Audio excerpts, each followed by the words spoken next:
કહેવાનો મતલબ આપણું લો સ્ટાન્ડર્ડ હોવાથી જ્ઞાની પુરુષને લો સ્ટાન્ડર્ડના સાધન આપવા પડ્યા અને એ સાધનને આપણે પુરુષાર્થનું હાઈ લેવલ માનીએ છીએ.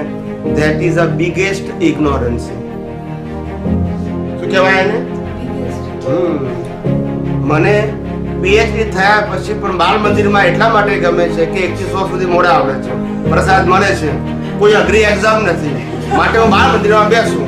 તો આપણે હાયર સ્ટાન્ડર્ડ ના કહેવાય ને, બોલતા નથી કારણ કે આપણને બધું આવડે છે. 1 થી 100 નો આંક આવડે છે એટલે લખ્યા તો લખી નાખીએ, ક ખ ગ આવડે છે, એબીસીડી લખી નાખીએ, એક્ઝામ અઘરી નથી અને નાસ્તો મળે છે, પછી શું તકલીફ છે? એટલે ધોરણ સારું કહેવાય કે નહીં?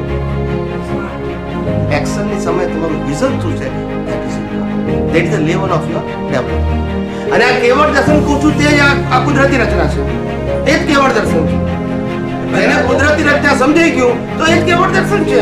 તમારે કુદરતની એક્ઝામમાં પાસ થવાનું છે, આ દુનિયાની એક્ઝામમાં પાસ નથી થવાનું, કારણ કે કુદરત તમને રિઝલ્ટ આપે છે, આ દુનિયા નથી આપતી. અને કુદરતની એક્ઝામમાં તમે ફેલ થશો ત્યાં સુધી એક્ઝામ આપવાની છે, ભલે એની એક્ઝામમાં પાસ થશો. વધવી એટલે શું સમજો. પહેલા આધ્યાત્મ માર્ગ, મુક્તિનો માર્ગ, સ્પિરિચ્યુઅલ પાથ એ કશું એચીવ કરવાનો નથી. આ પહેલું કોન્સેપ્ટ નક્કી કરી નાખો. વેન યુ નો ધેટ કે હું ચેતન છું, હું અવિનાશી છું અને અનંત પ્રકારની શક્તિઓ વાળો છું.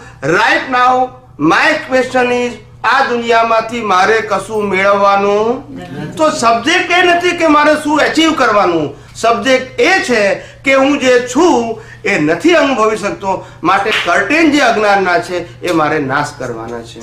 આ સાયન્સ પણ અજ્ઞાનને નાશ કરવા માટે મેળવવાનું છે, નવી શક્તિને મેળવવા માટે નહીં.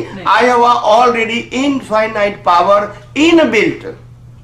એટલે પ્રશ્ન શક્તિનો કે એચીવ કરવાનો છે જ નહીં, અજ્ઞાનને કાઢવાનો પ્રશ્ન છે કે જેના કારણે અનંત શક્તિ વાળા હોવા છતાં અનુભવ કરી શકતા. That's it. આ કોન્સેપ્ટ છે. પોતે શક્તિ વાળો નથી.